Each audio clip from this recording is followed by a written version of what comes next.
Tonight we're waking up in one of the most ridiculous bedrooms ever constructed, a gilded chamber in the Palace of Versailles, thick with velvet drapes, marble statues, and about 40 humans who are all deeply emotionally invested in whether or not one man sneezes.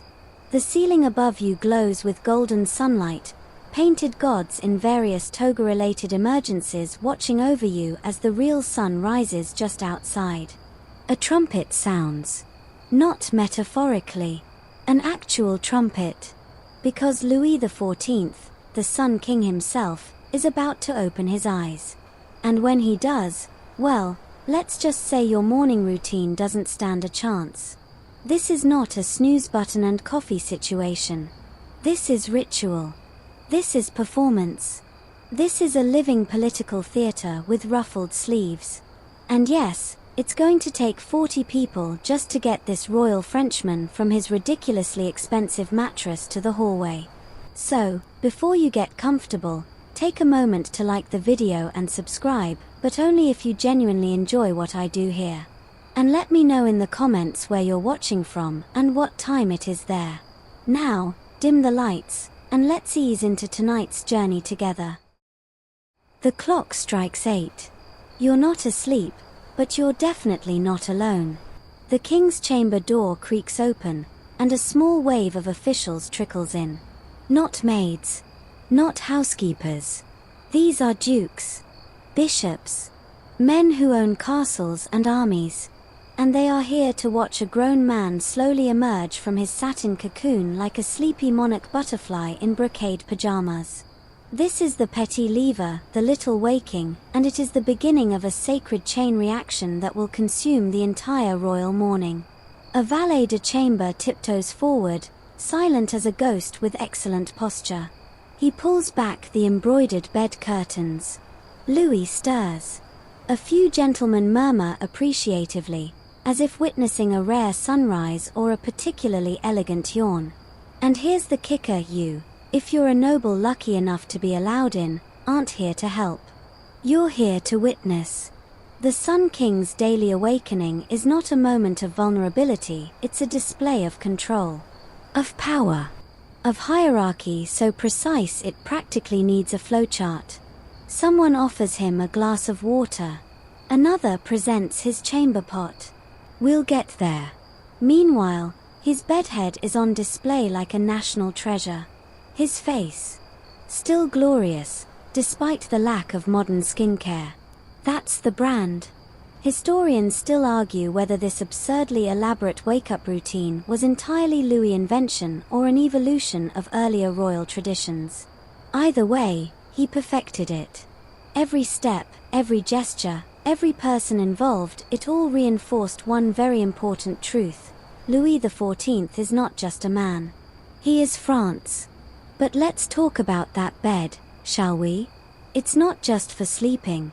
It's more of a stage. Raised on a platform. Draped in crimson velvet. Guarded, quite literally, by elite musketeers stationed outside. Louis doesn't just get out of bed, he descends, like a minor Greek deity reluctantly gracing the mortal realm with his presence. You glance around and notice the absurd details stacking up. Gold on every surface. A mirror the size of a dinner table. A clock so ornate it could file its own taxes. And then, your eyes land on the line of gentlemen waiting for their cue. This is only the petit lever. Just the warm-up act. The full lever, the grand lever, comes after the initial stirrings, and it's invitation only. You need to be part of the upper court, approved, ranked, and scheduled to even be present as Louis is bathed, dressed, and powdered.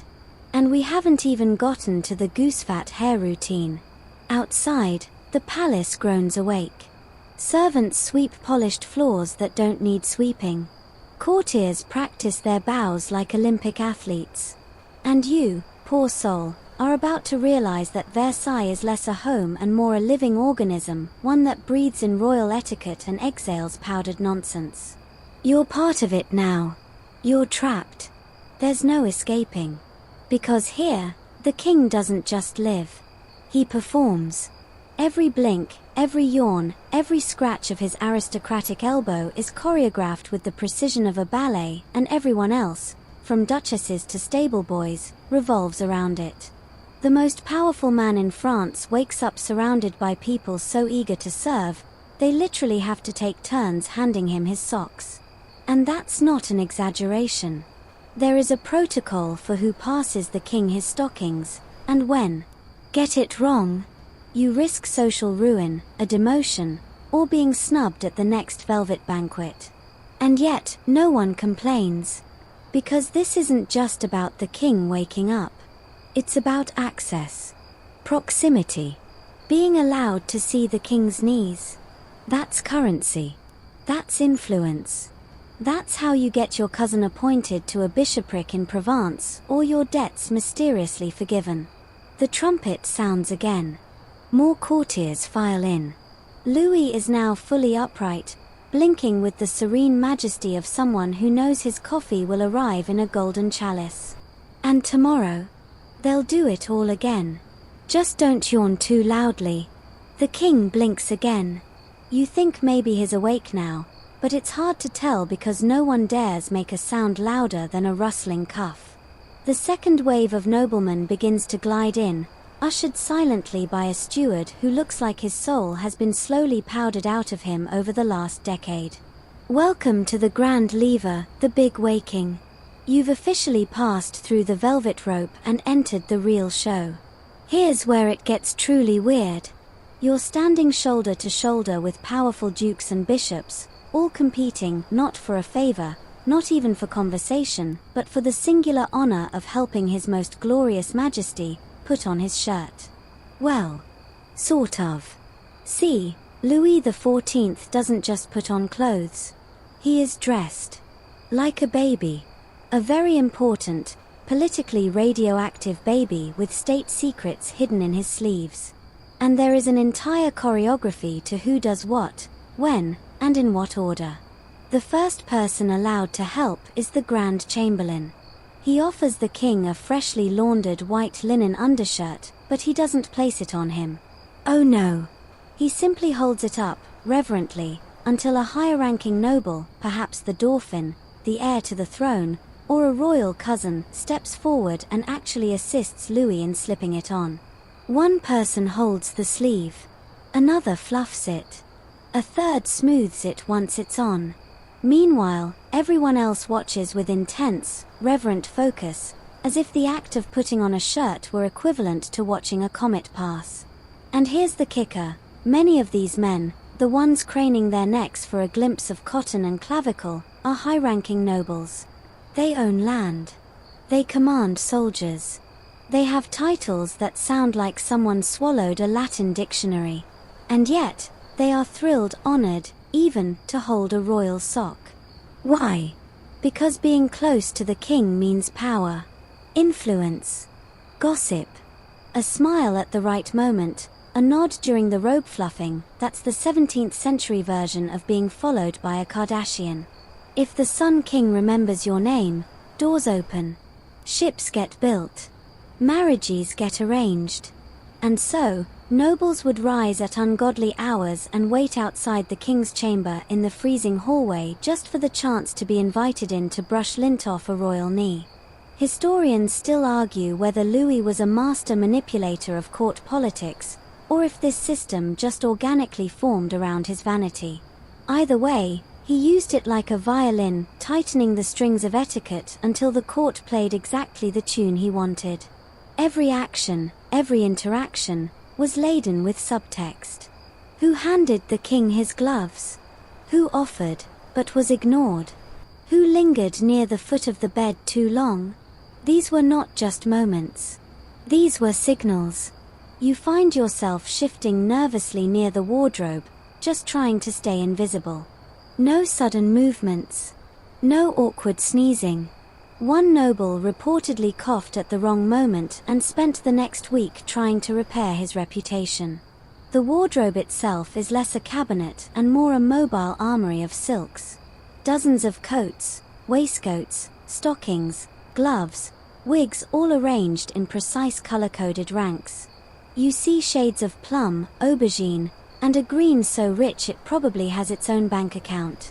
Every piece has been selected with care, and not by the king himself. Oh no, that would be unrefined. Louis' personal dresser, the valet de garde-robe, selects the outfit based on the day's events, the season, and, very possibly, the planetary alignment. And the nobles? They try not to blink too hard, just in case they miss which cuff the king favors that day. There's a moment where a duke reaches too quickly for a shoehorn and accidentally touches the royal boot. Gasps echo like thunder in the chamber. He quickly steps back, eyes down, muttering apologies with the urgency of someone who just insulted a demigod.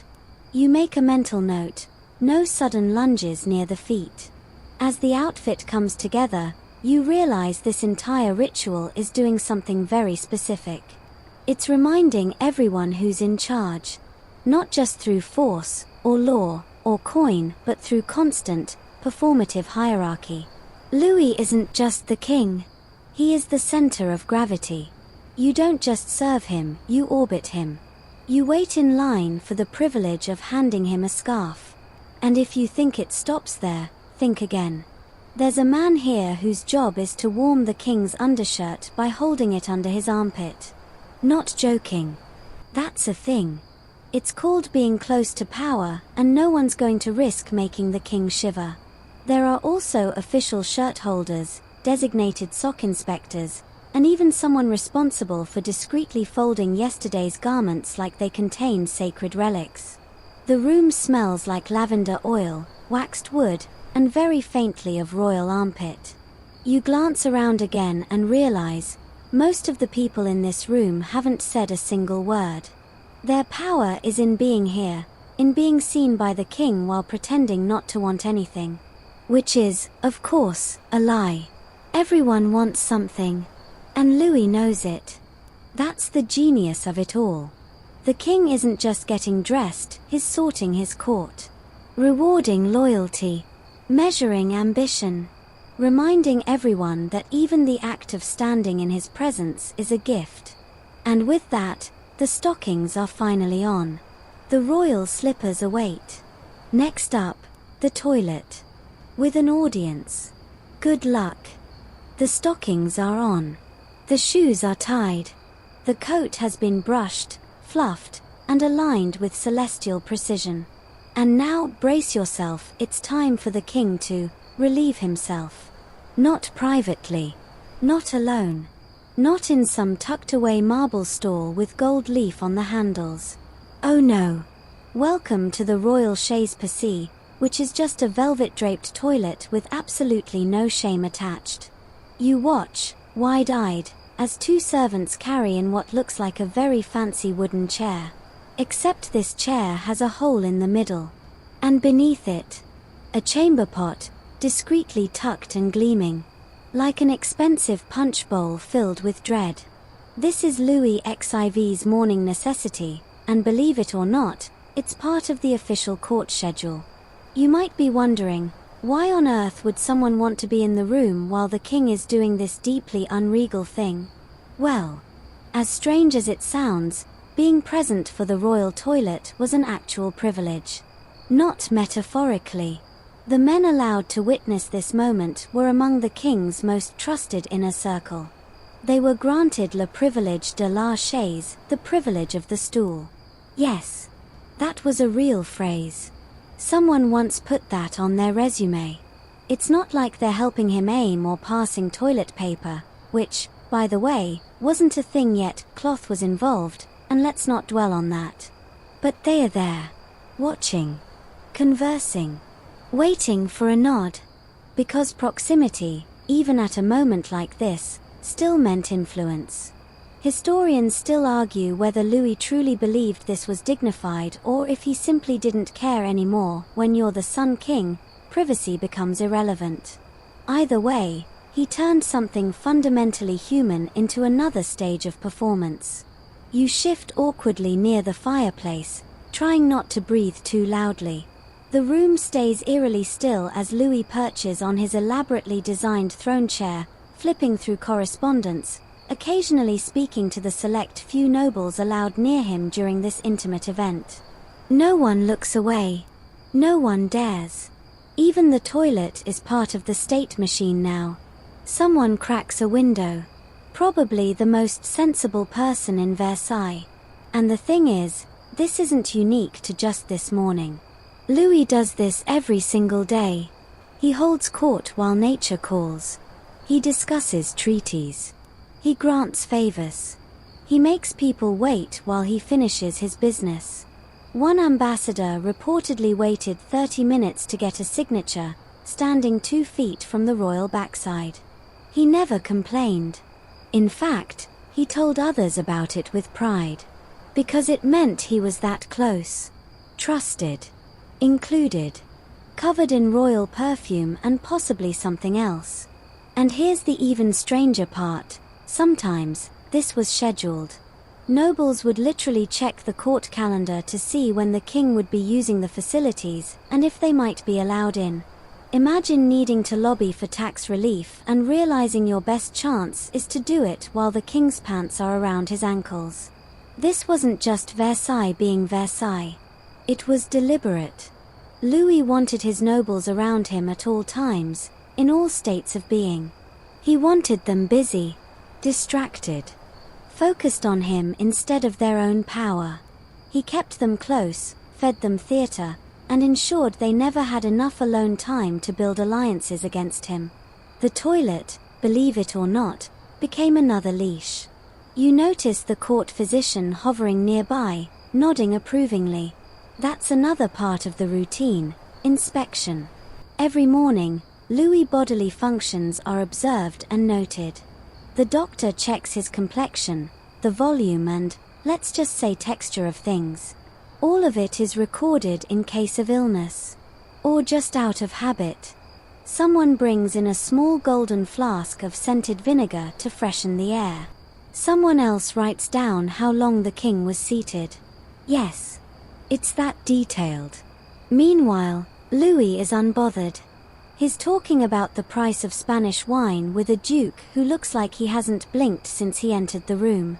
Another noble clears his throat nervously, hoping to speak, but then thinks better of it. You're starting to understand, this isn't about what's happening. It's about who's allowed to witness it. Even a bodily function becomes a performance of power. And no, not everyone can be present. There's a hierarchy to it. The higher your rank, the closer you can stand. Lower-ranking nobles might be left outside the chamber door, just hoping to catch a sniff of influence. It's hilarious. It's horrifying. It's very French. And it works. Because all these courtiers, dressed in wigs and lace, are too busy tiptoeing around the king's morning routine to scheme, rebel, or even have their own agendas. They're so obsessed with being seen, with being present, that their entire political life becomes wrapped around Louis' digestion. You glance over. The moment is nearly complete. A servant approaches quietly with a small silver bowl and a folded cloth. A second servant swaps the pot. It's all very smooth. Choreographed. Honestly, a bit disturbing. And then, just like that, it's over. The king rises. No applause, but the energy shifts. People straighten. A valet rushes forward with a fresh coat. The room exhales. And you're still standing there, trying to process the fact that you just watched royalty go number 2, with an audience of aristocrats and a doctor taking notes. This is the morning routine of the most powerful man in Europe. And we're not even at breakfast yet. The royal cheeks have been wiped. The golden chamber pot discreetly removed. The velvet toilet, because of course it's velvet, is now just a chair again. And with the room subtly refreshed by something that smells like citrus and very distant panic, the show moves forward. You barely have time to blink before the clothing parade begins again, and now, it's time for the final act of dressing. This isn't your grab a hoodie and hope for the best kind of situation. This is a production that would make most Fashion Week runways feel underdressed. You are standing very still. Because at this point in the lever, we've reached the slippers and hair portion of the royal mourning. And let me tell you, nothing about it is simple. The king, now out of his toilet chair and back in the center of his orbiting universe, extends one royal foot. Not dramatically, but with the kind of practiced grace that says, "I haven't tied my own shoes since I was 3, and that's exactly how it should be." Immediately, 3 valets spring into action. The valet de pied, yes, that's literally the foot valet, approaches with the king's slippers, gold embroidered, soft-soled, and very likely worth more than your apartment. But he doesn't just put them on. He kneels. He presents them. Then another noble, of slightly higher rank, steps in to assist in sliding one onto Louis' perfectly pampered foot. There is a full 20-second silence as the second slipper is applied. You could cut the tension with a powdered wig. And then, just as you think things might be settling down, the door opens and in come the hair and grooming team. Yes, plural. At least 2 men approach carrying an array of combs, brushes, and mysterious little boxes. Another holds a silver tray with oils and ointments. One has a very delicate cloth. You're not sure why, but you don't ask questions in this room. Here's the thing, Louis XIV is not just known for being a powerful ruler. He's also known for his hair. And there's a lot of it.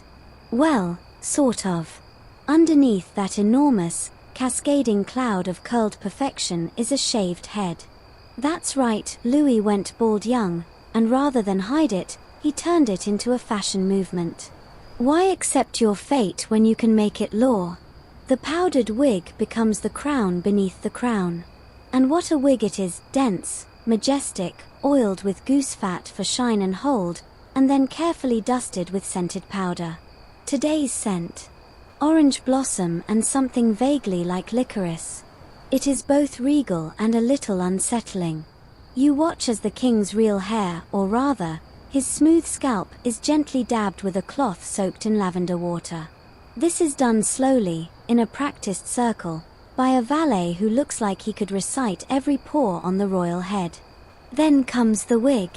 2 men lift it together, yes, it requires teamwork, and place it with all the gravity of a religious ceremony. Another man steps forward to puff it gently with powder, using what looks suspiciously like a custom lambswool duster. The powder billows out and catches in the morning sunlight like fairy dust. Someone sneezes. Silence follows.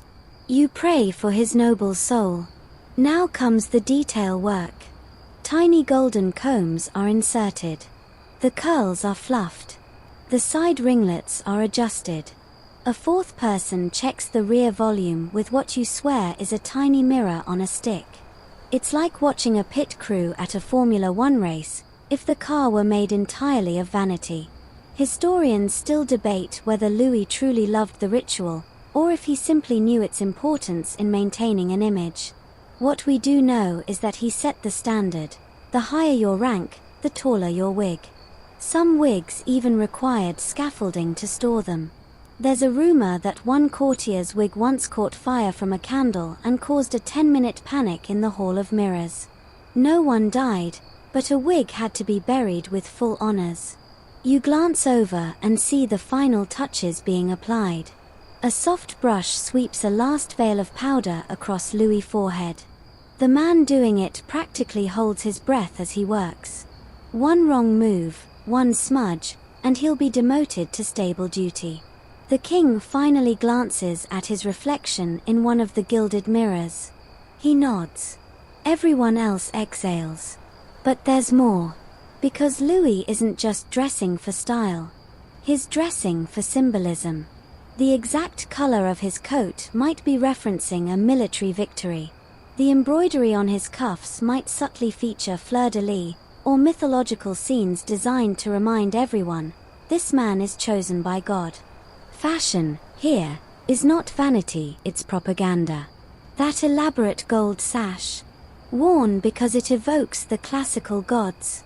The ruby-encrusted brooch, a not-so-subtle hint at his divine right to rule. Even the mirror he checks himself in is a tool of statecraft. You can't help but stare at the wig.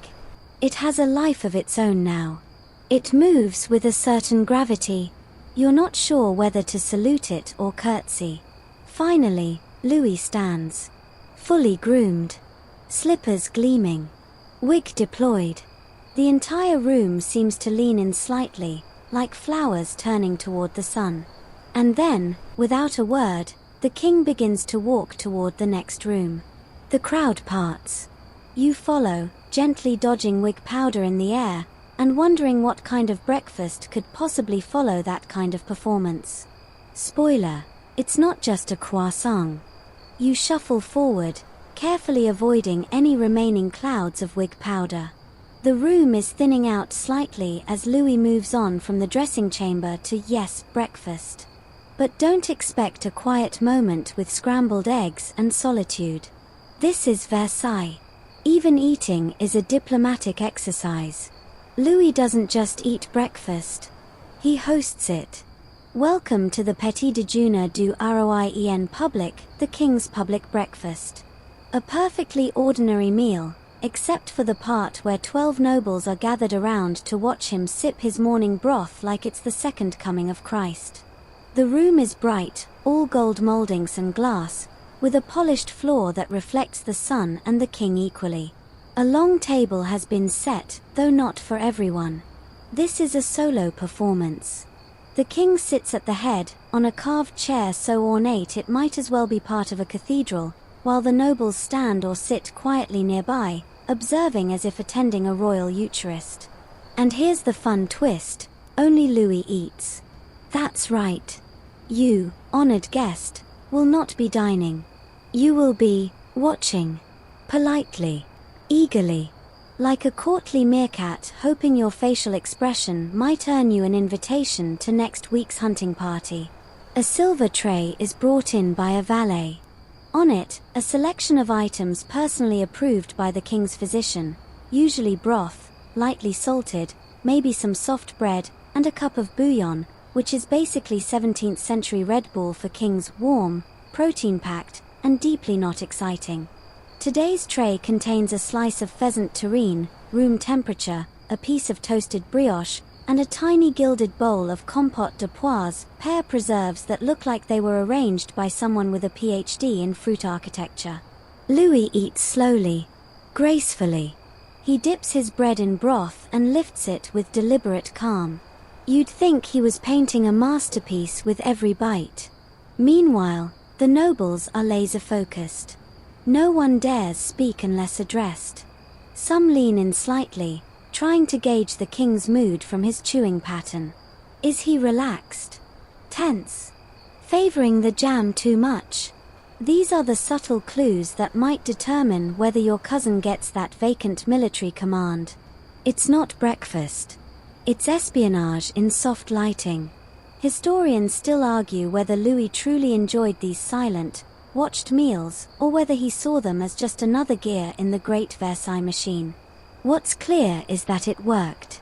Nobles obsessed over gaining access to the king's table even if it meant missing breakfast themselves.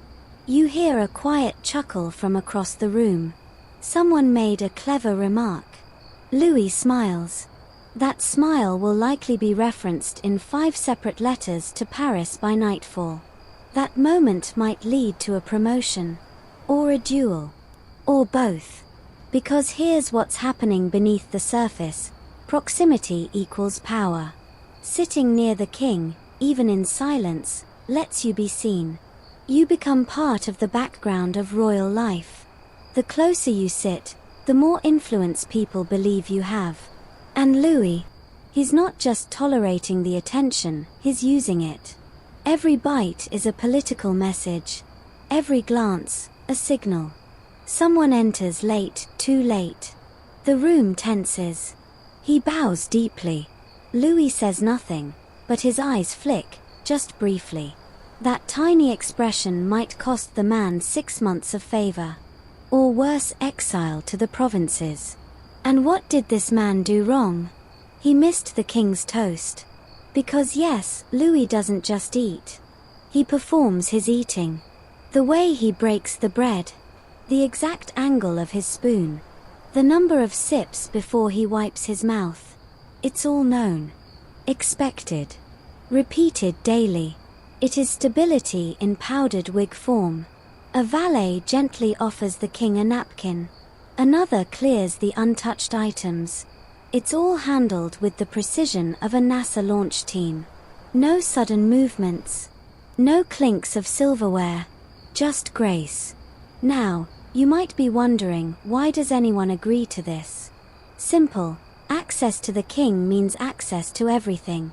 The right to stand near him, to smile at his jokes, to notice which buttons he favors, that's political gold. It gives you power over others who weren't invited. And the Sun King's genius was this: he controlled who got access. He monetised his own existence. One noble might spend his entire fortune just to buy the clothes required to attend this breakfast. Another might go broke trying to out-fashion his rivals, hoping to get closer to the royal bowl of pears. It's a glittering competition of appearances, all carefully curated by Louis himself. You can see it now. The strategy. The brilliance. Even while sipping broth, Louis XIV keeps the entire French nobility dancing to his tune. And when he stands at the end of the meal, everyone bows. The king says nothing. He doesn't need to. He moves toward the door, robes trailing, powdered wig defying gravity. And behind him, the courtiers trail like ducklings, hoping to follow him into the next phase of his morning ritual. Breakfast is over. Next up, grooming so precise it needs its own committee. The breakfast tray is gone, and the nobles are still pretending they are full. You, meanwhile, are drifting along in the king's wake, past more marble than you ever thought could exist in one building, into a smaller but no less absurdly decorated chamber. It smells like rosewater and wax. A valet steps forward with a comb that looks like it belongs in a museum. It's time for the ceremonial combing. Yes, you heard that right. Louis XIV doesn't just fix his hair. He hosts the act of hair maintenance like it's a diplomatic summit. This is the toilette du roi, the king's personal grooming ritual, and it is anything but personal. You stand awkwardly to one side as a small army assembles again. Valets, barbers, bishops, and because it's France, a guy holding a small mirror mounted on a stick. The king sits in a cushioned chair, freshly perfumed, ready to be gently pampered in front of a captive audience. Let's break down the essentials. The wig, enormous and shellacked with powder, is carefully removed by a designated valet. Another rushes forward with a silk cloth to dab the royal scalp, which now glistens gently in the candlelight. Then comes the comb. Not any comb, the comb. Made of ivory, or tortoiseshell, depending on the day, and likely blessed by 12 monks. The hair underneath, what's left of it, is carefully stroked. Not styled, exactly, just maintained. Louis went bald young, and rather than try to hide it, he elevated the wig to an art form. That's the power move. Turn a vulnerability into fashion policy. And now that the wig is off, it's the mirror's turn. A second noble presents it. But, plot twist, he doesn't hold the mirror himself. Oh no. He hands it to someone of higher rank, who then offers it to Louis. The king glances into it just long enough to appear engaged, then hands it back with a slight nod, like a Hollywood director approving the lighting. Historians still argue whether this elaborate grooming session was about vanity or politics. Some say Louis genuinely loved the pomp. Others believe he was simply reinforcing the hierarchy, reminding everyone that even brushing his eyebrows was a ceremonial privilege. And eyebrows? Yes. Those get attention too. A valet uses a tiny comb to align them, followed by a dab of scented wax to keep them from misbehaving. At least one scholar has written a full essay on Louis eyebrow grooming. You silently hope they got tenure. A barber enters. He carries a small case, scissors, razors, clippers each polished like they were blessed artifacts. Louis doesn't always shave, but when he does, it's a three-man job. One holds a mirror, one holds the bowl, and the third carefully scrapes away what little royal stubble dares exist. You wonder what would happen if someone nicked him. You imagine the man being quietly escorted to the basement and turned into a decorative footstool. Scented oil is applied to Louis' neck. Another cloth dabs away excess. A dab of rouge for color. A final sweep of powder under the chin. The result? A man who looks like a wax figure of himself. And all of this is done in front of people. Important people. People who hold real power unless, of course, the king decides otherwise. And they watch. They admire. They applaud with their eyes. One noble murmurs a compliment on the king's complexion. Louis smirks, just a little. That man will be invited back tomorrow. Someone else attempts to speak, asking a minor question about a shipping route in Marseille. Louis raises one eyebrow, just slightly. That man probably just lost the rights to a vineyard. Everything is calculated. And now the wig returns. Repowdered. Slightly adjusted. The curls are arranged like porcelain doll hair, coiled and fluffed to perfection. Two men stand by with little silver combs to do the final sweep. One adjusts a curl that had dared to droop slightly near the temple. Another puffs more powder, carefully, so it doesn't blind anyone. And all the while, Louis maintains his posture, his stillness, his aura. He is the epicenter. The gravitational force around which Versailles spins. By now, you've started to understand the real purpose of this daily ceremony. It's not just about appearance. It's about control. While he is combed and powdered and preened, Louis is also observing. Listening. Measuring loyalty by the way people react to his left earlobe. A bishop steps forward to ask for a blessing for a cousin's wedding. Louis nods once, which probably means yes. Maybe. Possibly. A noble subtly hands a folded letter to a valet, who discreetly places it on the king's writing desk. These are power plays, just quieter than usual. You notice someone carefully dusting the tops of the king's shoes. That's someone's actual job. Another person is adjusting the king's garter ribbon, even though no one will see it. That, too, is a performance. And then it ends. Louis rises. The wig sits perfectly. The skin glows. The room pauses for a heartbeat. And then everyone bows. You follow as the king strides into the next chamber, robes flowing, expression unreadable. He's ready to face the day. Or at least the paperwork. Because now it's time to sign things. With an audience. The morning sunlight has fully spilled into the hallways of Versailles now, dancing off gold trim, catching in dust motes, and hitting mirrors just right to make everything feel like it's glowing from within. You follow the rustle of robes and the faint scent of lavender-scented wig powder into the king's study. Or rather, the council chamber. It's time for Louis to do what kings are technically supposed to do, govern. Sort of. You enter a room where the furniture has more personality than most people. The long, carved table gleams like someone polished it with angel tears. Dozens of chairs ring the sides, but only one matters. The king's seat. Larger. Fancier. Positioned dead center so everyone else has to tilt just slightly to look at him. Even the chairs reinforce the hierarchy. This next ritual. The Conseil du Roi, the King's Council. It's where documents are signed, decisions are made, and policies are, let's say, discussed with people who are mostly there to nod. But before anyone so much as clears their throat, Louis takes a moment. He adjusts his robe, slowly. Then places his beringed hands delicately on the table. His fingers tap once. It's like a gunshot. Silence falls. And then, with terrifying elegance, the papers arrive. A stack of parchment, letters, proposals, tax plans, royal decrees, every single one of them has passed through half the French bureaucracy just to land here, on a table where one man in heels decides their fate over the course of a croissant-sized time window. Now here's where it gets fun. Louis reads everything. He's not just waving his hand at things while sipping broth. He actually engages. He annotates. He grills ministers. The man may wear 4 layers of lace, but he's not asleep at the wheel.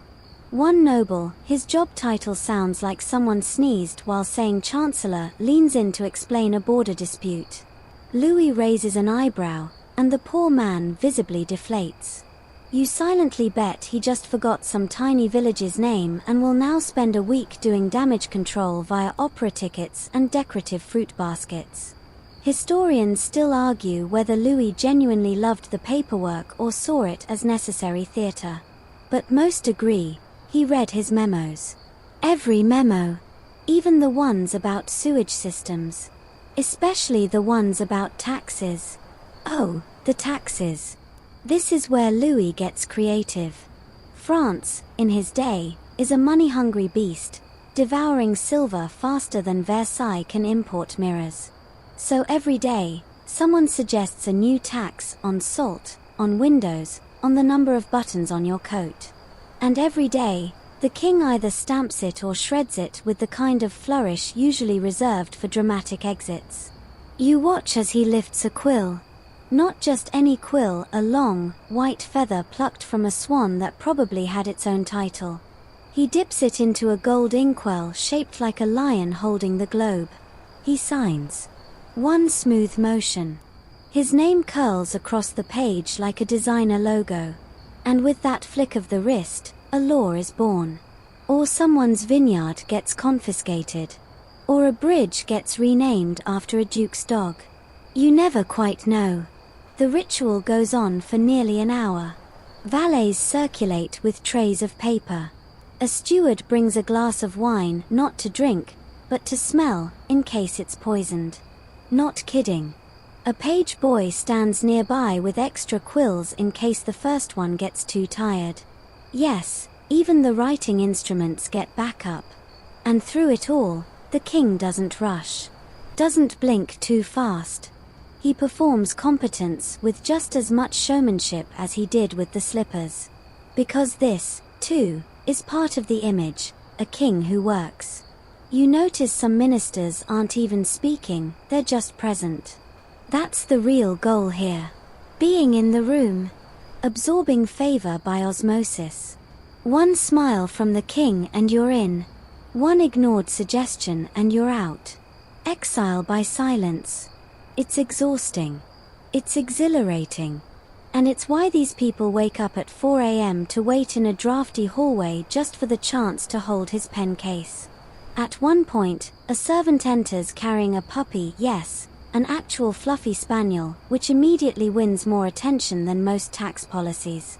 Louis chuckles softly, pets it once, and continues signing papers as if nothing happened. The room breathes again. Even the ministers smile like they're at a christening. And then, like everything else in this absurd machine, the ritual ends on a single cue. Louis stands. Not a word. Just a movement. Immediately, everyone else scrambles to their feet. Papers vanish. Chairs scoot back. A valet is already holding open the door, anticipating the king's stride. Because next, it's time for a stroll through the gardens. Yes, even walking has a guest list. The doors open like a curtain rising on a stage, and you step out behind the king into the sprawling theatrical fantasy that is the gardens of Versailles. The scent of trimmed boxwood, rose petals, and something faintly citrusy, probably someone's custom cologne, wafts into your nose like a gentle, expensive slap. This isn't just a garden, it's propaganda. With fountains. Louis walks ahead, his pace leisurely but purposeful, the sun catching the embroidery on his coat. A retinue follows, spaced out with the awkward elegance of people who all want to be near him but not so near that it looks desperate. You quickly learn the walk itself is a ritual, the promenade, a delicate ballet of gossip, spectacle, and silent rank jockeying. The Sun King is officially stretching his legs. But really, he's displaying himself. Remember how cats casually lie on the windowsill, letting the world admire them? Same energy. Except this cat has military advisors, a powdered entourage, and a 1,976-acre yard. As you pass manicured hedges sculpted to look like mythological creatures and fountains that erupt on cue, it's clear. This garden isn't just a flex, it's a message. Louis designed it, with a whole team of landscape architects, to show that even nature bows to him. Everything here is symmetrical, ordered, and controlled. Just like his court. He pauses by a fountain shaped like Apollo driving a chariot, because of course the Sun King would compare himself to the sun god. You half expect the marble to come to life and start clapping. A steward whispers that this walk is timed to perfection. 23 minutes, never more, never less, unless rain interrupts, in which case there's a rain contingency promenade through the Hall of Mirrors. You think he's joking. He's not. And don't be fooled into thinking this is just a walk in the park. Behind every tulip is a hidden strategy meeting. A duke strolls casually next to the king, pretending to admire a sculpture while gently slipping in a comment about troop deployment. Louis replies with a hum that could mean yes, never, or why are you still talking? Historians still argue whether Louis used these walks for genuine reflection or for subtle manipulation. But every step, every nod, every stone in the path is deliberate. The path curves. The wind shifts. You catch snatches of conversation, someone whispering about a failed duel, another asking if there's going to be a masquerade next week. It's like walking through a Facebook newsfeed, if Facebook were made of lace and whispers. One noble drops his fan. Another retrieves it, overly eager. Louis notices, says nothing. That fanfetcher will dine at the royal table tonight. That's how quickly fortunes change. And speaking of fortunes, this garden costs a fortune. It takes thousands of workers to maintain. Entire rivers have been rerouted to feed its fountains. A single orange tree is transported indoors every night in winter and replanted every morning. That's the kind of power Versailles wields. The king pauses under a latticework arch bursting with jasmine. The perfume drapes over you like a warm nap. He says something about the weather. A steward laughs politely, even though it wasn't a joke. And still, the walking continues. It's meditative, but make no mistake, it's surveillance too. The king is watching, measuring. Not just the landscaping, but you. How you move. How you speak. Who walks closest to him. Who dares fall behind. One wrong step and you're on goat duty in the Pyrenees. At one point, you pass the orangery, a sort of citrus palace that holds hundreds of orange trees, lemon trees, and some experimental pineapple bushes guarded like state secrets. Louis once gifted a pineapple to a visiting monarch. The man cried. And here's the oddest part. Louis doesn't actually seem relaxed during this walk. He's poised. Controlled. Like someone who knows every hedge and tulip is silently judging him back. This isn't relaxation, it's performance art. The promenade ends near the Grand Canal, a vast mirror of water stretching like a blue road to nowhere. Gondolas float in the distance, yes, imported from Venice, complete with real Venetian gondoliers. One waves. You're not sure if that's allowed. Louis stands, facing the water.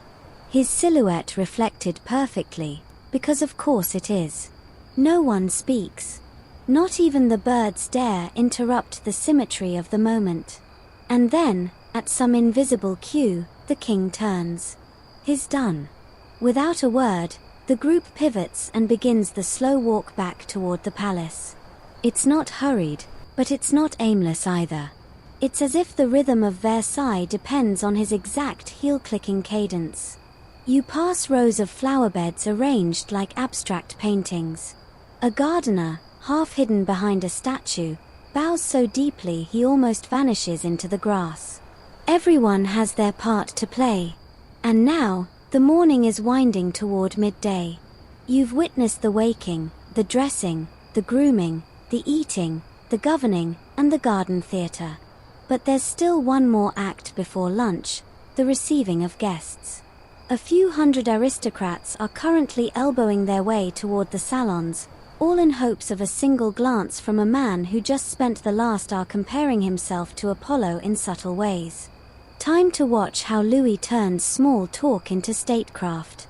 You re-enter the palace, blinking as your eyes adjust from sun-drenched marble courtyards to the soft, candlelit shimmer of the salons.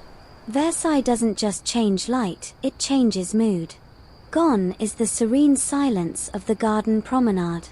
Here, the atmosphere buzzes. Soft chatter. The faint rustle of silk. A symphony of perfume.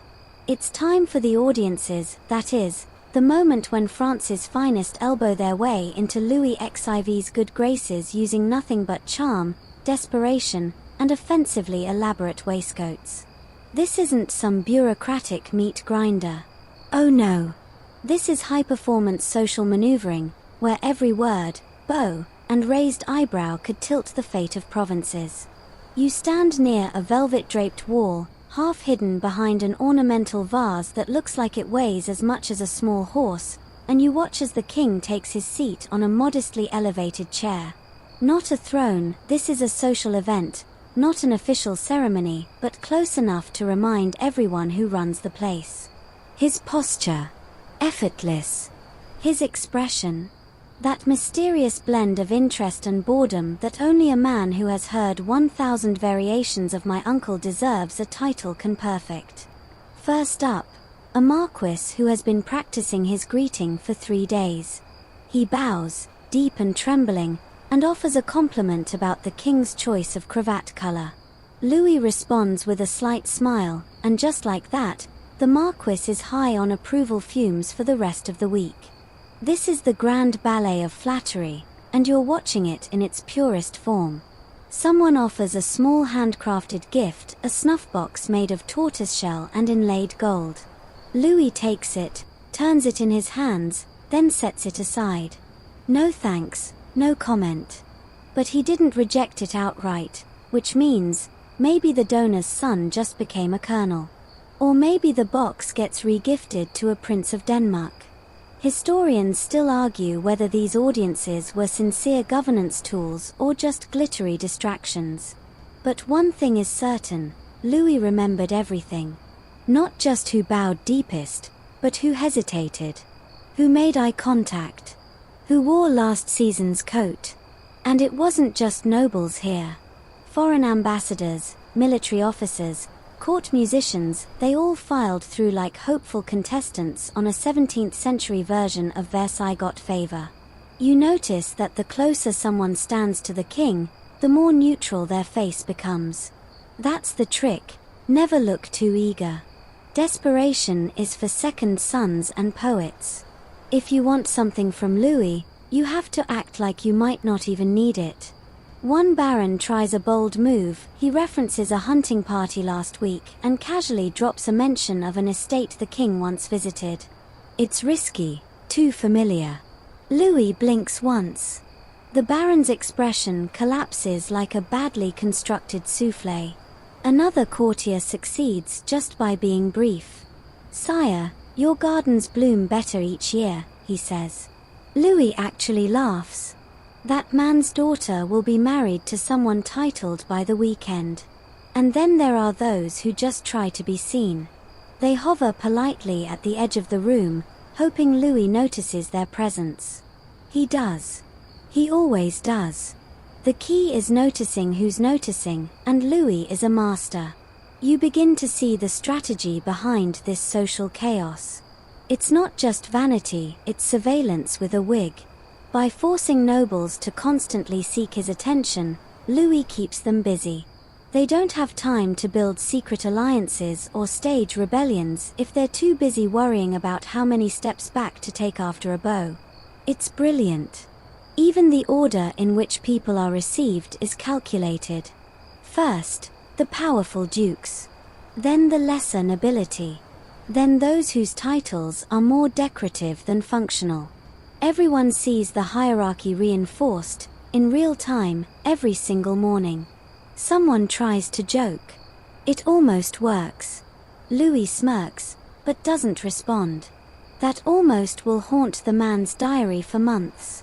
And now, a curveball. A foreign ambassador steps forward. Spanish. His ruffled cuffs tremble as he bows. This moment is crucial. Every word he says may ripple through Europe. Louis listens, unmoving. A response in perfectly enunciated court French follows.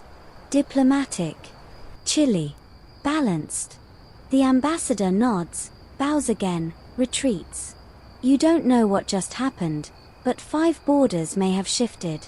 This is audience's theater, but it's also warfare, just softer, quieter, and with better shoes. At one point, Louis' gaze briefly lands on you. Not long. Just a flicker. You freeze, unsure if you should bow, nod, faint. You do nothing. Probably wise. Then, just like that, the final guest is dismissed. The room exhales. Louis stands. A valet appears from the ether to offer him a fresh handkerchief. The nobles part like silk curtains. Audience hour is over. And now it's time for Mass. Because what's a morning without a little public holiness to keep the piety levels appropriately photogenic?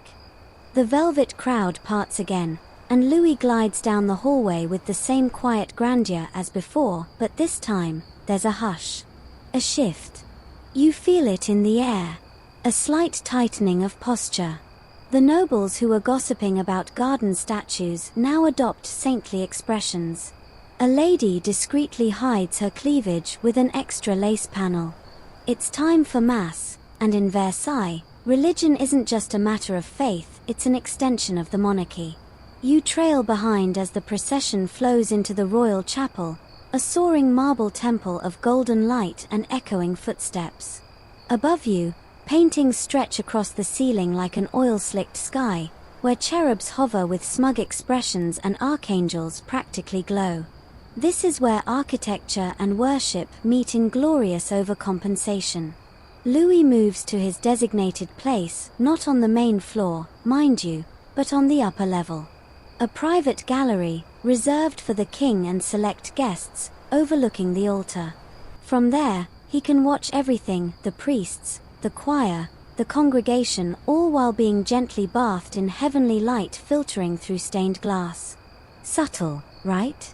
A hush falls as the music begins. A chorus of voices rises from below, echoing through the stone like incense-turned sound. The opening notes of the Kyrie float up, and Louis sits with the stillness of a man who knows even his silence is being observed. You ease into the shadows near a column. Even from here, the sight is overwhelming. Gold leaf shimmers on every edge. Angels peer down from balconies. The altar glows like a divine bonfire. You're not religious, but this place could convert a cactus. Here's the thing, Louis didn't just attend Mass, he performed Mass. Every day. Publicly. Rain or shine, fever or footache, the king showed up. Not because he was necessarily devout, though historians still argue about that, but because it reminded everyone that God and the king were on excellent terms. Possibly brunching. Even the positioning matters. Louis looks down on the ceremony, which is exactly how a monarch with divine right is expected to engage with the heavens, as a close personal friend who sits upstairs. Meanwhile, the nobles shift in their seats. This is not the time for snoozing. People have been banished for less than a yawn. One duchess once sneezed mid-sermon and had to spend 3 months visiting her cousin in Brittany to reflect. Down below, the priest drones in Latin, his voice bouncing softly across the pews.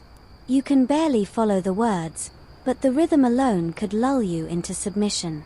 It's like listening to someone read a medieval cookbook while trying not to offend God.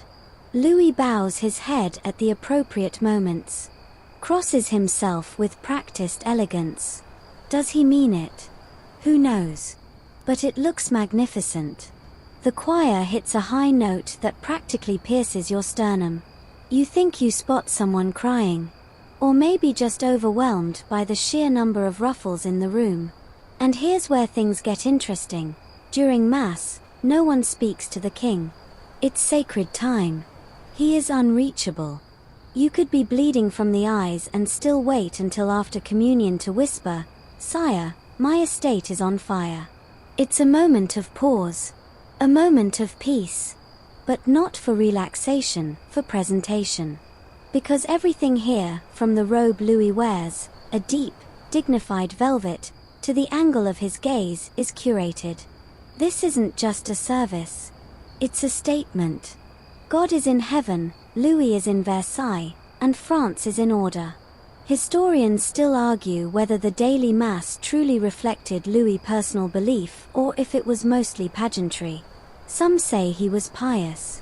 Others believe he just understood optics before optics was a word. Either way, the effect was the same. You glance at the nobles again. Every one of them is trying to look appropriately reverent without looking too intense. You know for a fact that two of them were discussing a scandalous letter 20 minutes ago, but now they wear expressions of beatific serenity. Even the valet standing at the door has assumed a posture that says, "I too have sinned, but only fashionably." The incense drifts. The final Agnus Dei is sung. The priest holds up the host. Louis bows his head one last time. Then he rises. The rustle of fabric echoes like wind through a forest. Everyone stands. No one speaks. A subtle musical flourish signals the end, and the king exits with the same grace he entered, trailed by the scent of lilies and legacy. Back into the corridors you go, past gilded doors and freshly waxed floors. You can hear the conversations reactivating around you, quietly at first. Someone mentions the soprano hitting the wrong note. Another compliments the embroidery on the priest's stole. But now, the court is shifting focus. It's nearly midday. And that means one thing. Lunch. And just like breakfast, this isn't about eating. It's about witnessing Louis eat. Again. Except this time, it's grander. More food. More fanfare. More cutlery than anyone knows what to do with. Prepare yourself for the grand cuvette, a meal so public, it makes your wedding reception look like a sad microwave dinner. You're back in the Hall of Mirrors now, but this time, something feels different. There's an energy in the air, a rustling of anticipation, like the moment before a royal thunderclap. Footmen sweep past carrying silver trays. A quartet warms up in the corner, plucking at violins and adjusting powdered wigs. Nobles shift and whisper, dabbing at their foreheads with lace handkerchiefs even though it's perfectly cool. It's time for the grand cuvette, the king's public lunch. And yes, you're about to watch a man eat again. But this isn't the broth and silence affair of breakfast. This is Versailles in maximum over-the-top mode. The setting is absurd in the best way. The king sits at a long table elevated slightly above the floor, under a canopy that looks like it might house an angelic choir during Orpheus. Around him, nobles crowd in politely, like moths in embroidered waistcoats circling the world's fanciest flame. The table, covered in white linen so pristine it might have been ironed by angels. Gilded dishes. Crystal goblets. A fleet of silverware large enough to defend a small city. And at the center, Louis, serene and sparkling. He doesn't speak. He doesn't have to. His mere existence is the entertainment. Now, to be clear, you will not be eating. Oh no. You'll be standing behind a rope with the other nobility, watching the king dine. And trying to interpret everything he does like it's a live broadcast of divine will. He picks up his spoon. Was that a good sign for the finance minister? Did he avoid the venison because of an alliance with Bavaria? Did the way he salted his greens mean the Duchess is out of favor? These are the questions that drive entire careers. A footman approaches with the first course, a turtle consommé served in a dish so ornate you can't tell where the food ends and the art begins. Louis sips. He nods. Somewhere in the crowd, a bishop exhales with relief. And it goes on. Course after course. 12 courses, if we're counting, though Louis never finishes any of them. It's not about hunger. It's about presence. Dignity. Power in every bite. The food is ridiculous. Swan in saffron glaze. Pigeon pie with sculpted pastry doves. Lobster soufflé served in actual lobster shells lined with gold leaf. At one point, a chef walks through the room just to bow and be seen. He probably spent 14 hours coaxing carrots into the shape of a royal crest. And the desserts. Oh, the desserts. A tower of spun sugar that looks like a cathedral. Trays of candied violets. Little marzipan figurines reenacting a recent military victory. One courtier claims the powdered sugar was imported from Constantinople via camel and prayer. You don't know whether to be amazed or hungry or slightly nauseated. Possibly all three. Historians still argue whether Louis actually enjoyed this or found it tiresome. Some say he once complained the food was always cold by the time the presentation ended. Others insist he loved being watched, even while chewing. Either way, the performance continued for decades. And what a performance it is. Even the act of drinking is ceremonial. A footman presents the king's goblet on a velvet cushion. Another uncorks the wine, probably something aged in barrels blessed by monks, and pours it slowly, carefully, like the liquid itself might be royalty. Louis takes a sip. Then pauses. The room collectively tenses. He nods. Everyone subtly unclenches. One noblewoman faints. From joy. From heat. From an overly tight corset. Who's to say? And remember, this whole ritual is daily. Every day, the Sun King consumes a curated, multi-course, spectator meal just to remind everyone who runs the show. And the nobles? They play their part beautifully. Some whisper compliments about the king's digestion. Others pretend to understand the hidden meanings of his food choices. And then there are the bold few, ambitious, slightly reckless, who try to catch his eye mid-bite, hoping for a smile or a nod. It's Versailles bingo, and the stakes are high. A valet sneezes very quietly, but the moment is noticed. He will not be seen again. Probably reassigned to scrubbing fountains in the garden or counting forks in the lesser pantry. And here's the twist, Louis doesn't eat alone. Not technically. Members of the royal family or selected guests may be invited to sit beside him, at a respectful distance, like satellites orbiting a very well-fed sun. Today, it's his brother, Philippe, and a visiting duke from Savoy. They chat softly while Louis dines, knowing full well the conversation is not private. Every word is being studied like scripture. At one point, Louis dabs his mouth. 3 valets move at once. One offers a fresh napkin. Another adjusts the candlelight. The third, you're not sure, but he seems to be silently praying. The music swells. The quartet transitions from polite chamber music to something slightly more upbeat, maybe a subtle minuet, carefully chosen to reflect the king's reported good mood. And then, with barely a signal, it ends. Louis sets down his fork. The room stills. He stands. The nobles bow as one organism. Dishes are cleared like they're radioactive. The food vanishes into the bowels of the palace, where the leftovers may be repurposed for lower-ranking guests, or, according to legend, for some very well-fed cats. You step back as the king exits, stomach full, expression neutral, ready to continue his day. Lunch was successful. But that doesn't mean it's time to relax. No, now it's time for one of Louis' favorite activities. Something both elegant and intense. Something where the nobles get muddy, and and the king gets admired in boots. It's time to go hunting. The midday sun hangs high over Versailles, and the courtiers are already beginning to sweat, though they would never admit it. Silk and lace are not exactly climate-friendly, especially when you're chasing a deer through the woods in heels. Yes, you heard that right. Because now, after breakfast, grooming, garden promenading, mass, and a 12-course lunch with 40 onlookers, Louis XIV is going hunting. And not metaphorically. We're talking real forests, real animals, and real powdered wigs strapped under real feathered hats. You follow the sound of clinking spurs and barking hounds out of the palace and toward the royal hunting grounds, which are not so much grounds as they are a private, perfectly landscaped wilderness the size of a small country. This is where Versailles does its best impression of the great outdoors, only tamed, organized, and intensely watched by gardeners disguised as gamekeepers.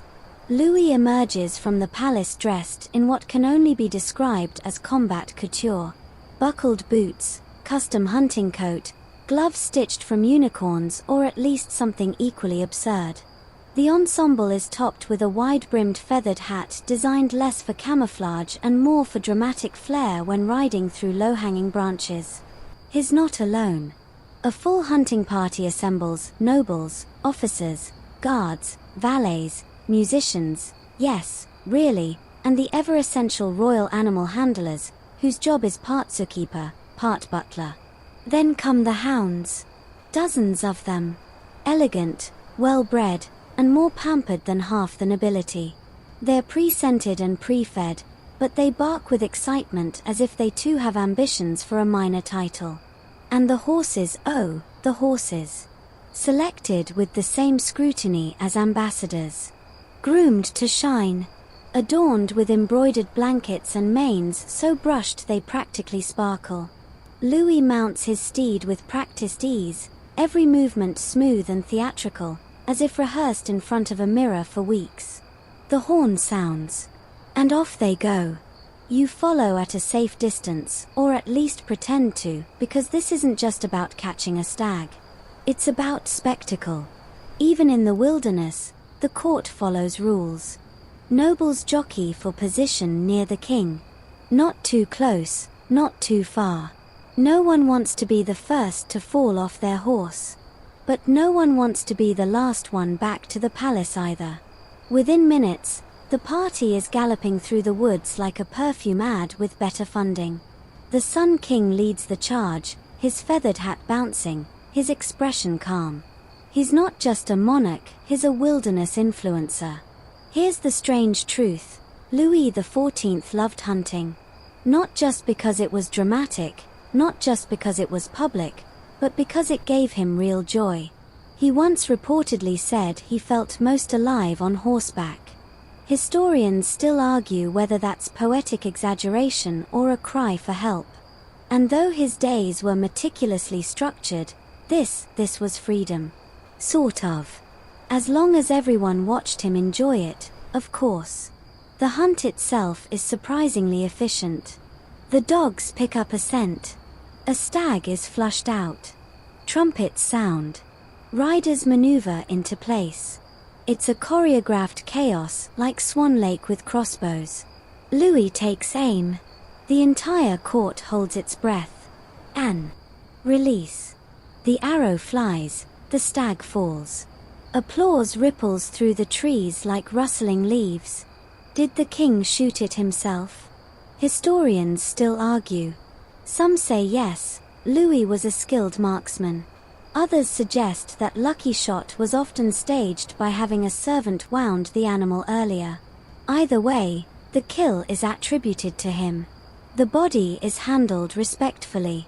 The meat will be served at a banquet. The antlers displayed. The legend preserved. The king dismounts briefly to inspect the prize. A noble nearby faints from the heat, or maybe the drama. Someone fans him. Someone else seizes the moment to whisper a land request to a distracted official. Because court life never truly pauses, even when you're ankle-deep in leaves and glory. You glance at the king. He looks pleased. His cheeks are flushed, his boots are muddy, and for once, his wig is slightly out of place. It's oddly humanizing. There's something about the woods that softens the grandeur. Out here, the king looks less like a statue and more like a man. A man who enjoys fresh air, the thrill of the chase, and the adoration of 70 people pretending to be surprised that he hit the target. The ride back is slower. Victorious. Laughter bubbles up. A few nobles even break into song, badly. Someone begins planning a poem. Someone else commissions a painting. The royal myth machine is already at work. Louis says little. He doesn't have to. He's already won the day. As the palace towers come back into view, glittering in the late afternoon sun, you realize, this wasn't just a break in the schedule. It was part of the schedule. A royal reset. A reminder that the king not only rules nature, he thrives in it. Back at Versailles, the staff has already prepared for his return. A quick refresh. A change of clothes. A new wig. Possibly a massage involving scented oils and political flattery. And soon, the evening rituals begin. Because yes, there's more. A day in the life of Louis XIV never winds down. It just changes costume. And now it's time for the ultimate royal pastime. Hosting a night of endless entertainment, the kind where orchestras play, gossip swirls like wine, and the candlelight never quite reaches the corners of the room. Back inside the palace, the air changes again, now perfumed with jasmine, beeswax, and whatever magic keeps people this awake after 12 hours of pageantry. Servants glide through corridors like ghosts in livery, relighting candles, adjusting curtains, and prepping Versailles for its final transformation of the day, from royal seat of power into a party palace. Because evening is when things get truly baroque.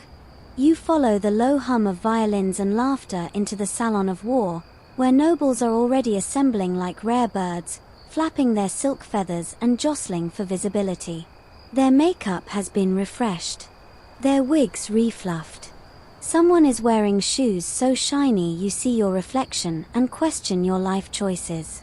Louis reappears, not just refreshed, but reborn. His outfit now features even more gold, if that's possible, with a coat that seems to whisper, "I conquered your country and looked fabulous doing it." The wig. Taller. The heels. Redder. The walk. More controlled than a tightrope act in a hurricane. This is where the evening diversions begin. Some nights it's a concert. Other nights, a play, or a masked ball. Or, on truly extra occasions, all three in the same 4-hour window. Because the Sun King doesn't believe in too much. He believes in not enough yet. Tonight, it's a concert and salon gathering.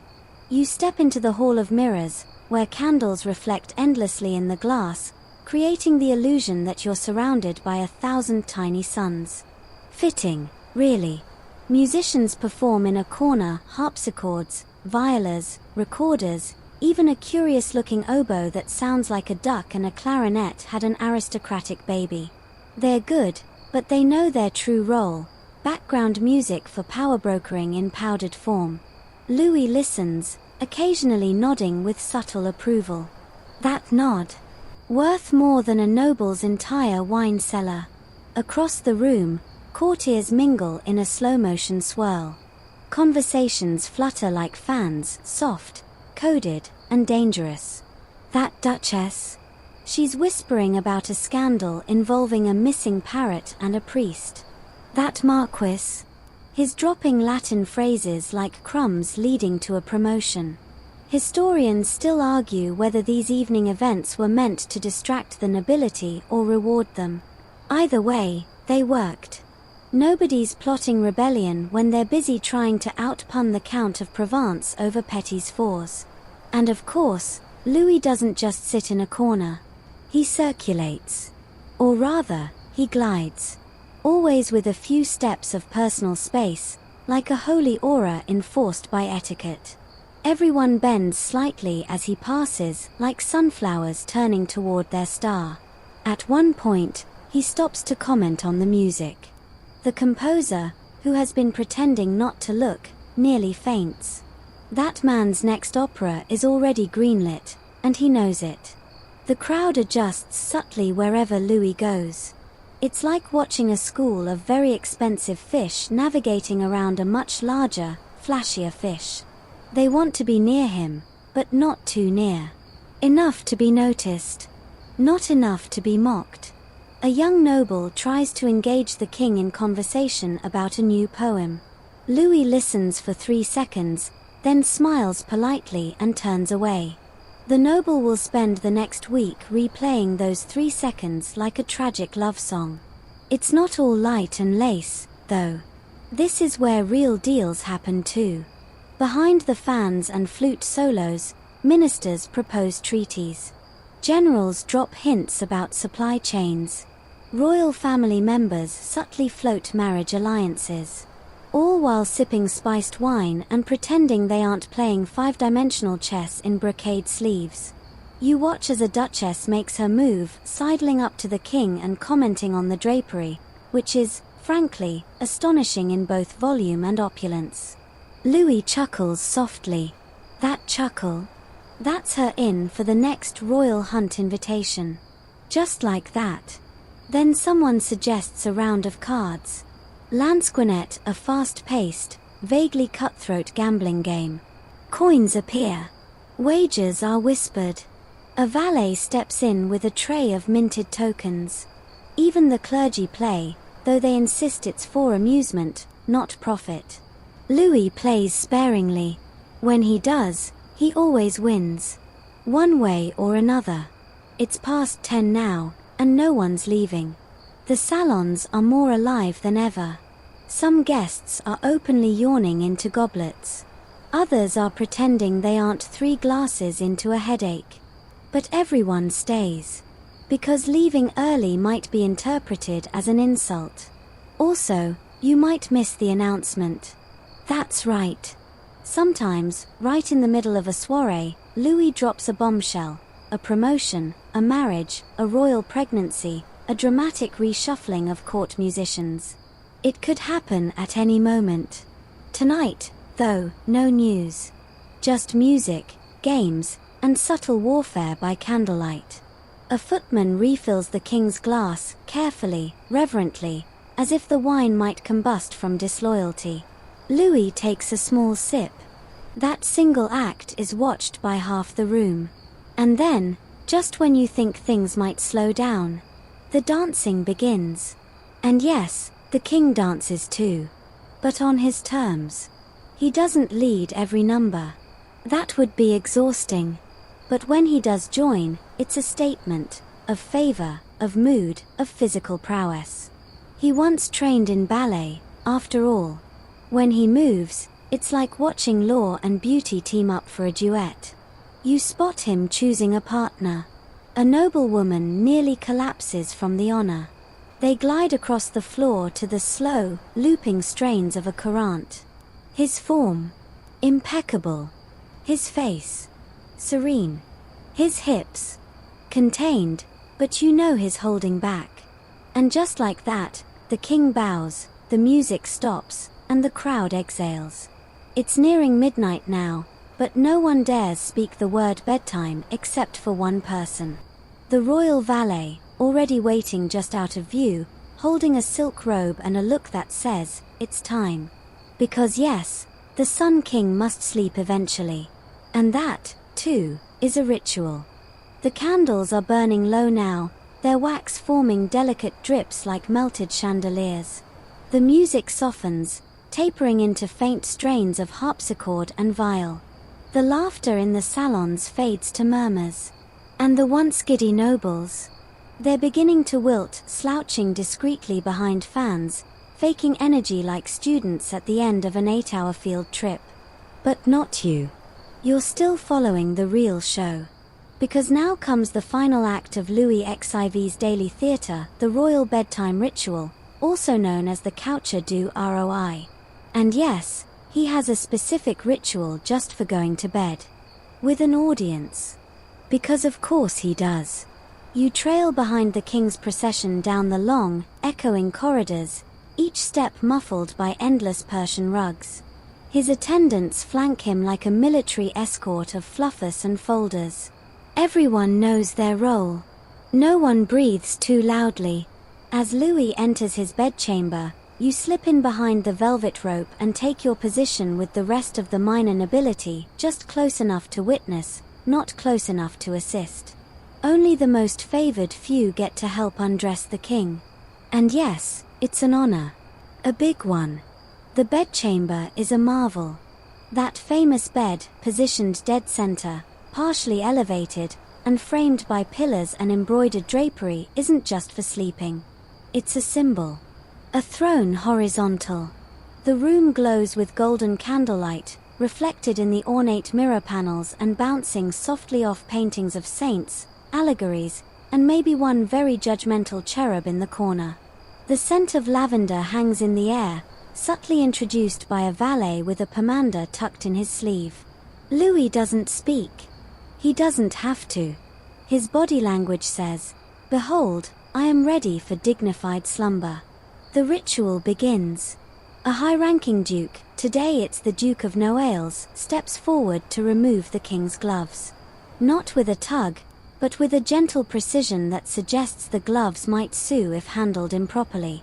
Then another courtier unties his cravat. Slowly. Respectfully. You can tell this guy practiced. Shoes. Removed by the master of the wardrobe, who also presents the royal bedroom slippers on a tray, like they're made of starlight and diplomatic immunity. You might be wondering, isn't this a bit much? Well, yes. But it's also the final reminder of the day that the king's body is not just flesh and blood, it's state property. And it must be unveiled, layer by ceremonial layer. Historians still argue whether Louis found comfort in this nightly parade or simply endured it as part of the royal burden. Some say he found solace in the structure. Others suggest he used the time to mentally catalogue who fumbled the sock removal and who deserves to never be invited back. You'd think it ends with pajamas, but oh no. There are tiers to this. First, the king is placed in his nightshirt. The Grand Chamberlain offers it up like a sacred relic. Once it's on, another set of nobles bows and exits, making space for the closer circle. These few are permitted to stay for the final moments when Louis is tucked in. Yes, tucked in. By adults. With jobs. The king sits on the bed's edge. A priest enters to bless him. A valet fluffs the pillows. The mattress, stuffed with rare down and possibly the size of courtiers who never made it past the rope, is turned back. Finally, Louis swings his legs up, reclines, and allows the covers to be drawn. But wait, there's still more. Because now, it's time for the dernier entrée. That is, the final audience of the day. A select group of courtiers, usually those with very important problems or very impressive connections, are allowed to step forward, one at a time, to whisper requests into the king's ear before he sleeps. You watch as a marquis bows so deeply he almost headbutts the royal footboard. He murmurs something about land disputes. Louis nods faintly, or maybe he just blinked. Either way, the marquis looks like he just got a golden ticket. Another noble leans in to discuss a sick relative. Louis listens, non-committal. His expression remains unreadable. Maybe he's already half asleep. Maybe he's plotting a new garden design. And then, at last, it's over. The candles are extinguished one by one. The curtains are gently drawn closed around the massive bed. The final valets exit backwards, bowing as they go. And you slip out into the hallway with the others, walking softly on aching legs, surrounded by the satisfied silence of a court that has finally been dismissed. The palace still glows behind you, but dimmer now. Quieter. Settling in for the night. And the Sun King? He lies still in the center of it all, wrapped in sheets of silk and layers of ceremony, dreaming perhaps of hunting stags, winning wars, or simply getting one morning without 40 people watching him eat eggs. But don't get too comfortable yet. Because at dawn, this entire thing starts all over again. Outside, the stars twinkle above the manicured symmetry of Versailles, as if even the night sky must align itself to Louis XIV's taste. Inside the palace, most of the candles have burned low, their wicks curling like tired courtiers. Only a few glowing sconces remain, just enough to guide the shuffling feet of late-leaving nobles making their way back to their suites, apartments, or in some cases, glorified broom closets they call lodgings. The silence feels deep now. Sacred. You move through the halls like a ghost, brushing past polished wood panels and echoing footsteps that seem to whisper stories of powdered intrigues and swallowed ambitions. Somewhere, a servant yawns. Somewhere else, a noble quietly removes an especially tight corset and swears vengeance on the fashion designer. You're still thinking about Louis, aren't you? About how this man, this single, fragile, sometimes flatulent human, built an entire world around himself. And not just a palace, but an ecosystem of obedience, so intricately engineered that 40 people considered it an honor just to help him wake up and decide which jacket to wear. And what happens to that ecosystem when the man at its center goes to sleep? Well, it does not stop. You turn a corner and see it, a team of candle snuffers making their rounds. Silent, synchronized. Each extinguished flame a tiny goodbye to the day. Behind them, cleaning staff glide in with mops and polish, wiping away the remnants of the day's splendor before anyone notices that royalty, too, can scuff a floor. In another corridor, a clerk copies the king's diary entry by hand. Yes, Louis keeps a daily journal, recording events, thoughts, observations, and victories both real and exaggerated. Historians still argue whether he meant it as genuine reflection or PR spin, but the man wrote more than most bloggers. You glance out a window. The fountains in the gardens have stopped flowing. The statues remain, stoic and gleaming under the moonlight, frozen in their mythological poses. Even Apollo looks like he's calling it a night. And deep in the kitchens, yes, even now, someone is baking. Bread for tomorrow. The daily grind never sleeps. It's not just about Louis anymore. It's about the machine of Versailles. The 1,000 moving parts that made sure his mornings began on cue, his meat was perfectly sliced, and his bed was fluffed with reverence.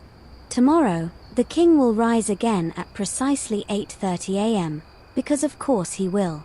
The same 40 attendants will line up. The same chamber music will play. The same court will scramble to gain favor during his toothbrushing. Because this isn't just about Louis XIV having a long morning routine. It's about how ritual becomes power. He weaponized routine. Turned breakfast into diplomacy. Made putting on a shirt feel like a national event. Even his slippers had an audience. And you've seen it all now.